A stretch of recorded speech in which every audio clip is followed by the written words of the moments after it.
धन्यवाद। आज का टॉपिक है मूल प्रस्ताव। मूल प्रस्ताव। मूल प्रस्ताव है क्या? ऐसा प्रस्ताव जो अपने आप में पूर्ण हो। ऐसा प्रस्ताव जो अपने आप में पूर्ण हो, मूल प्रस्ताव कहलाता है। मूल प्रस्ताव को इस प्रकार से तैयार किया जाता है। मूल प्रस्ताव को इस प्रकार से तैयार किया जाता है कि उससे सदन के विनिश्चय की पूर्ण अभिव्यक्ति हो सके। मूल प्रस्ताव को इस प्रकार से तैयार किया जाता है कि उससे सदन के विनिमय की पूर्ण अभिव्यक्ति हो सके। अब निम्न प्रस्तावों को हम मूल प्रस्ताव मान सकते हैं। मूल प्रस्ताव हम किन्हें किन्हें मान सकते हैं, उसको देखा जाए तो लोकसभा तथा राज्यसभा के अधिकारियों को निर्वाचित करने अथवा पद से हटाने के लिए प्रस्ताव। पहला मूल प्रस्ताव क्या है? लोकसभा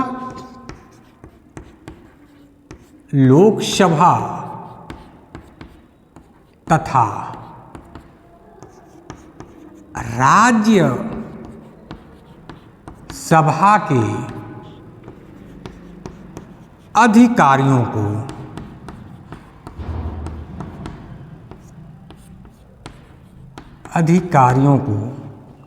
लोकसभा तथा राज्यसभा के अधिकारियों को निर्वाचित करने अथवा पद से हटाने के लिए प्रस्ताव को निर्वाचित करने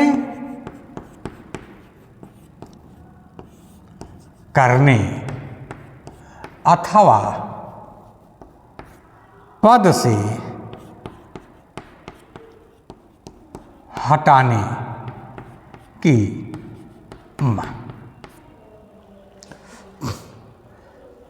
हटाने के लिए प्रस्ताव, हटाने की प्रस्ताव यहां होगा।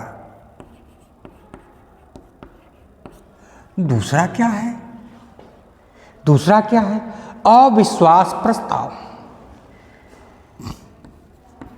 अविश्वास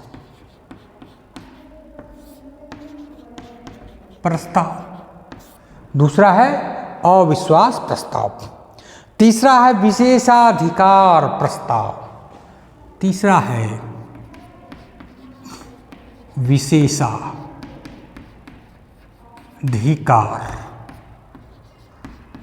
प्रस्ताव। तीसरा क्या है? विशेषाधिकार प्रस्ताव।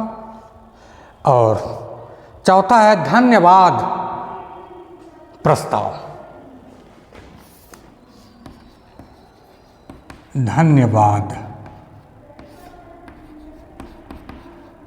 प्रस्ताव। तो मूल प्रस्ताव में क्या क्या आ जाएगा? लोकसभा तथा राज्यसभा के अधिकारियों के निर्वाचन या हटाने का प्रस्ताव। दूसरा है अविश्वास प्रस्ताव। तीसरा है विशेषाधिकार प्रस्ताव और चौथा है धन्यवाद प्रस्ताव। अब संशोधन प्रस्ताव। संशोधन प्रस्ताव वे होते हैं जो मूल प्रस्ताव में संशोधन करने के लिए पारित किए जाते हैं।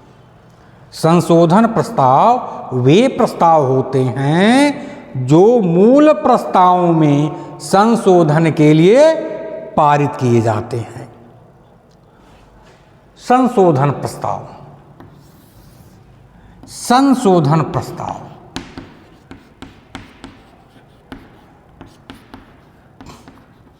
संशोधन प्रस्ताव क्या होता है? जो मूल प्रस्ताव में संशोधन के लिए पारित किए जाते हैं। स्थानापत्र प्रस्ताव। ये क्या हुआ? स्थानापत्र प्रस्ताव। ये प्रस्ताव क्या होते हैं भाई? स्थानापत्र प्रस्ताव। स्थानापत्र प्रस्ताव वे होते हैं जो मूल प्रस्तावों के विकल्प के रूप में सदन में प्रस्तुत किए जाते हैं। स्थानापत्र प्रस्ताव क्या हुआ? जो मूल प्रस्ताव के विकल्प के रूप में सदन में प्रस्तुत किए जाते हैं वही स्थानापत्र प्रस्ताव हुआ। अब कुछ संसद के बहुत से नियम हैं और शब्दावलियाँ हैं, उनके बारे में भी कुछ मैं चर्चा करूँगा।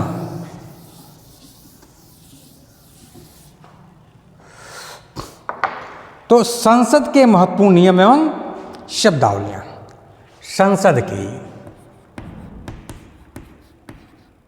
संसद के महत्वपूर्ण नियम एवं शब्दावलियाँ।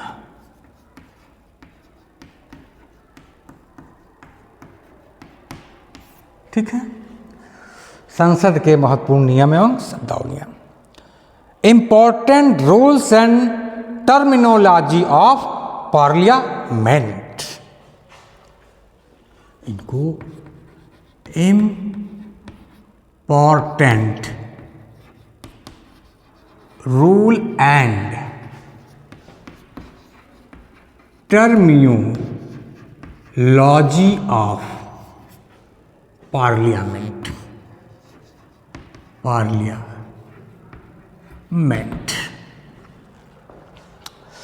तो important rules and terminology, terminology है, टर्मिनोलॉजी ऑफ पार्लियामेंट। तो नियम क्या है? रूल 115, रूल 115, इसके बारे में पहले जाना। तो रूल 115 यह नियम मंत्री या किसी अन्य सदस्य द्वारा दिए गए वक्तव्य में त्रुटि होने पर संसद सदस्यों को उसके विरुद्ध आपत्ति दर्ज करवाने का अधिकार प्रदान करना है। इस आपत्ति के बाद संबंधित मंत्री या सदन को अपने वक्तव्य के संदर्भ में स्पष्टीकरण या सफाई देना पड़ता है। नियम 184, रूल 184, रूल 184 ये क्या है? यह नियम सार्वजनिक हित के मामलों पर संसद में चर्चा किए जाने का प्रावधान करता है। चूंकि इस नियम के अंतर्गत चर्चा या बहस के बाद मतदान का भी प्रावधान है, इस कारण सामान्यतः सरकार द्वारा इस नियम के अधीन चर्चा करवाने से बचना चाहती है। रूल 193, रूल 193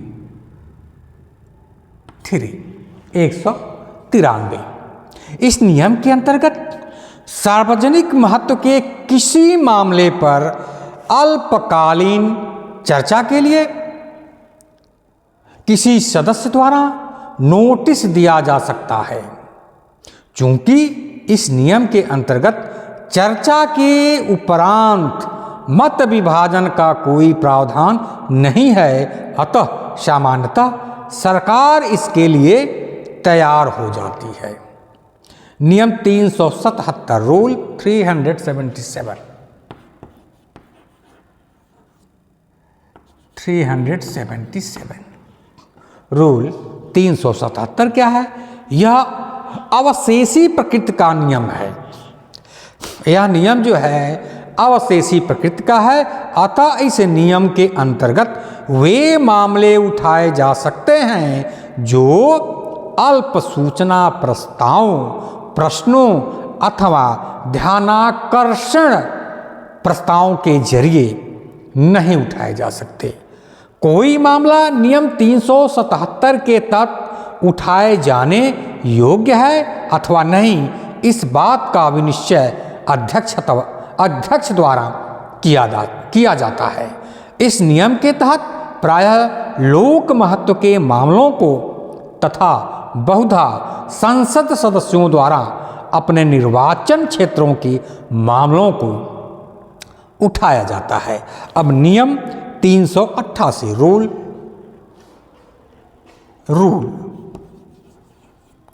388 ये क्या है?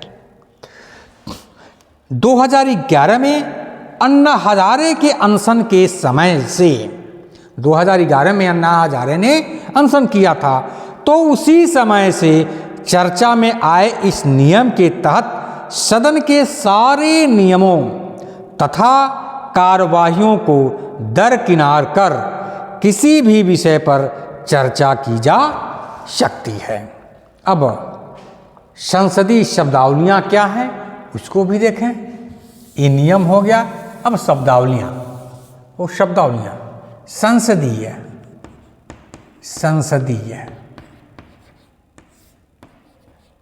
शब्दावलियाँ, संसदीय शब्दावलियाँ ये क्या है भैया? मर्यादा, डेकोरम, मर्यादा। पहला क्या है? मर्यादा, डेकोरम,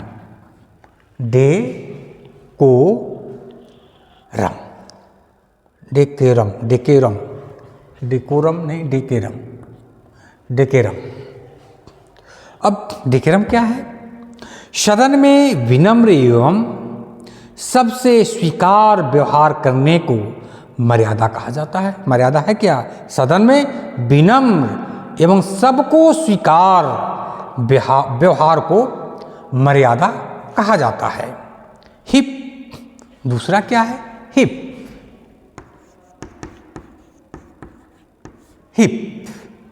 क्या है? यह एक प्रकार का आवश्यक निर्देश होता है। हिप क्या होता है? एक प्रकार का आवश्यक निर्देश होता है जो महत्वपूर्ण अवसरों पर राजनीतिक दलों द्वारा अपने अपने दलों में अनुशासन बनाए रखने के लिए जारी किया जाता है। ठीक है? व्हिप क्या है? यह एक निर्देश है जो राजनीतिक दलों द्वारा अपने अपने दलों में अनुशासन बनाए रखने के लिए किया जाता है। इसका उल्लंघन करने वाले सदस्यों के विरुद्ध अनुशासनात्मक कार्यवाही भी की जाती है। व्हिप प्रायः विश्वास या अविश्वास प्रस्ताव के समय या किसी अन्य ऐसे प्रस्ताव के समय जारी किया जाता है जिस पर मतदान होता है, और इस व्हिप के द्वारा राजनीतिक दल अपने सदस्यों को उपस्थित रहने का निर्देश देते हैं। अब तीसरा है क्रॉसिंग द फ्लोर या पक्ष त्याग। तीसरा है क्रॉसिंग द फ्लोर या पक्ष त्याग। तीसरा है क्रॉसिंग द फ्लोर या पक्ष त्याग।